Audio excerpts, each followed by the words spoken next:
And the British colonies become seriously overcrowded.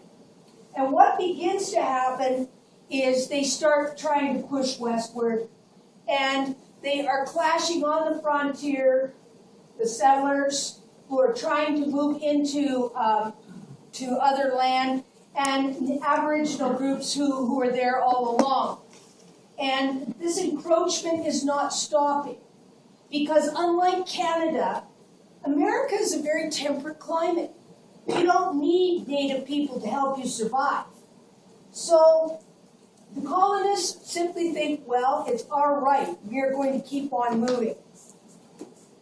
The Colonial Indian Department at this time is a military branch, and they are there to promote British interests.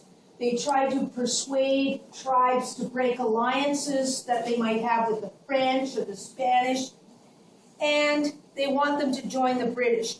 They also have their Indian allies, and they go to war with them. The guy who leads the Northern Department is a guy, an Irishman named Sir William Johnson. He has very close personal and political alliances with the Mohawks, and he is known as Wahariage, he who does big business, because he also had a lot of land, and but he used to go fight. Now this is where things get interesting. You have all of these colonial powers. You have the French, you have the Spanish, who are going in against the British and the Germans. They're basically the French and Indian War, which takes place in the North American theater, is the North American context for what is called the 7 Years' War, which is a worldwide conflict of European nations basically fighting over trading territories. That's what it's all about. And this was a fairly nasty war, and this is fairly typical of what went on. The British were not at their best in this conflict, their military best in this conflict, because they were not able to adapt to North American-style guerrilla warfare. They were still using European-style line infantry, where you have two lines, one group shoots, they kneel to reload their muskets, the second group shoots. Well, as you can imagine, the French militias who were allied with their native allies basically picked them off out of the trees. And the result was that the British suffered what was considered one of the worst British military defeats of the 18th century. And the monarchs, the British politicians who were ruling their colony from Britain, realized a couple of things. First of all, they had no way to protect their civilians, and they had no way to prevent civilians from doing awful things to native people as well. Both sides were committing atrocities. The other thing about the British is that, well, the word is parsimonious, but basically they're cheap. It costs money to wage a war. The other thing is that the American colonists didn't want any British soldiers on the soil. They didn't want a standing army. They didn't want them there.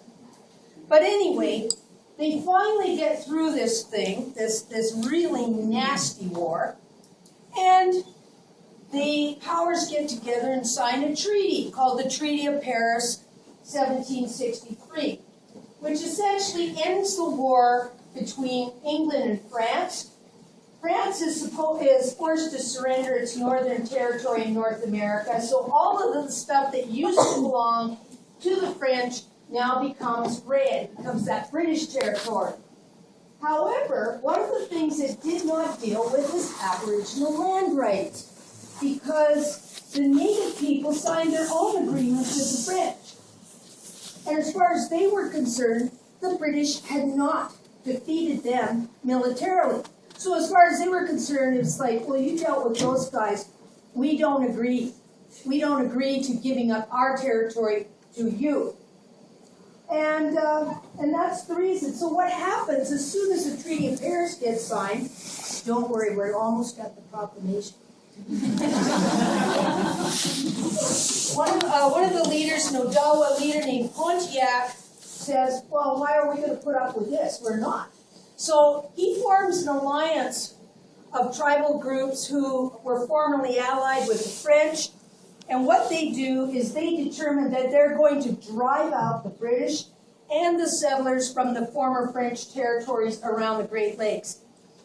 And they also didn't like the new British occupying general Geoffrey Amherst. And this was a brutal conflict, and it got really ugly too. General Geoffrey Amherst will go down in history. He was the guy that decided, he's officially used chemical warfare, I guess, or germ warfare against First Nations people. This is the first documented incident of it, and he did it by distributing bits of smallpox-infested blankets.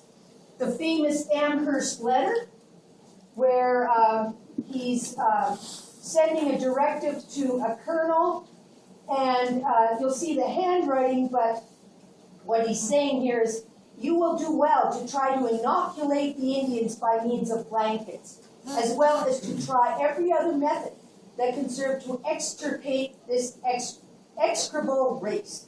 I should be very glad of your scheme, for hunting them down by dogs could take effect, but England is at too great a distance to think of that as present. So basically, this is the kind of war they're fighting. Well, if we can't kill them with smallpox, we'll sick some dogs onto them. As you can imagine, Geoffrey Amherst was not a popular man, and he didn't last long in the North American environment. Now, in the middle of all this, a fellow named George, who has actually becomes King George III, basically gets to the throne. Now, King George III, you may have heard of this guy, but it was actually his father who was in line to the throne first. His grandfather was George II, who ignored him all the time. His father died. So all of a sudden, George III, unprepared, has to take the throne. So it's George III who gets to look after the rest of this war and deal with the Americans. One of the things he realized very quickly, it was going to be expensive, and that people had, if you've got people constantly fighting each other, it's just going to be expensive and messy and not very nice. And he realized that a lot of the problem was because the settlers would not stay put. They were constantly encroaching on Aboriginal land. So he puts out a royal proclamation. This is like the executive order, saying basically, this is the way it's going to be. And what he determined, first of all, he determined the borders. And he said that all British territory west of the Mississippi River would be declared Indian territory for their exclusive use, free of settlers. So this pink area here, which they had actually won during the 7 Years' War, he's saying the line, the actual barrier here is the Appalachians from the American colonies. So he said this area in the middle, that is for the express use of the native tribes. But it goes further than that. The Royal Proclamation of 1763, rightly so, has been called the Magna Carta of Aboriginal Rights. And in many circles, although this is debated by lawyers all the time, it is considered to be a statute which has never been repealed, which means it's enforced today.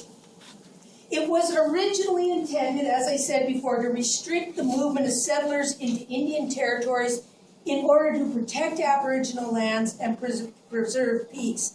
Another thing it did was it canceled out these colonial charters where people would be sailing alongside the shoreline and said, I see it, and therefore it is ours. You know, as far as the eye can see. No more of that. It also did set the